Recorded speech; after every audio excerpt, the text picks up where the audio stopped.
வணக்கம் நண்பர்களே. இப்போ எங்கே போகிறோம்னா நொங்கோட்டை போகிறோம். ஞாயிற்றுக்கிழமை எல்லோரும் ஃப்ரீயாக இருக்கிறதுனால நொங்கோட்டை போயாச்சு. இப்போ எப்படி நொங்கு வெட்டி சர்பத் போடுதான்னு பாருங்கள். சர்பத் போடுறது அடுத்த வீடியோவில் வரும். எப்படி நொங்கு வெட்டுதான்னு பாருங்கள். கிராமத்து குடிசையில கொஞ்சம் காலம் தங்கி பாருங்க. கூரையின் ஓட்டை வீரி செல்வாணி நட்சத்திரம் எண்ணி பாருங்க. உச்சரிப்பை அணைத்து கொஞ்சம் செம்மண்ணின் உச்சரிப்பை கேட்போம். நடந்து மண்ணோடு பேசிக்கொண்டு போவோம். வணக்கம் நண்பர்களே. இப்போ நொங்கு வெட்ட வந்தோம். இன்றைக்கி ஞாயிற்றுக்கிழமைனாலும் எல்லாரும் நொங்கு வெட்டி சர்பத் போடணுன்ட்டான்ல. அதனால நொங்கு வெட்ட வந்தாச்சு. முதல்ல நம்மளே ஏற்றி விட்டான்ல. பனை சரியான பனை அந்த பனையில் ஏறி வெட்டியாச்சு.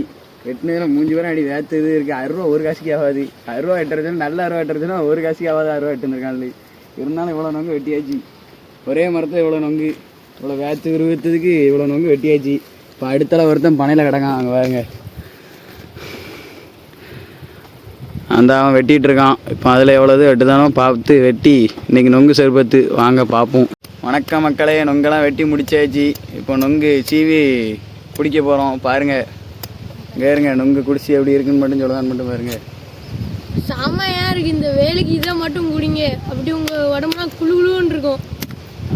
சாப்பிடுங்க. நொங்குனாலே நம்ம தான். நொங்கு வந்து குடிங்க அடி சம்முன்னு இருக்கும். வேறுங்க, இவ்வளோ பேர் தான் வந்திருக்கோம். ஒரு 4 பேர் தான் வந்திருக்கோம். 4 பேர் 5 பேர் வந்திருக்கோம். நொங்கை பாருங்கள் எப்படி இருக்குன்னு மட்டும் பாருங்கள். ரோஸ் நொங்கு பார்த்துக்கோங்க. உங்களுக்கு நொங்கு எதுவும் தேவைப்படுச்சுன்னா நம்மகிட்ட கூப்பிடுங்க. நம்ம ஊர் மூளை இரட்டி வாங்க. நம்ம நொங்குனா நம்ம தான். எவ்வளோ பனைமரம் இருக்குன்னு மட்டும் பாருங்கள். அவ்வளோதான். நம்ம நொங்கு சர்பத்து போடுறத அடுத்ததில் பார்க்கலாம்.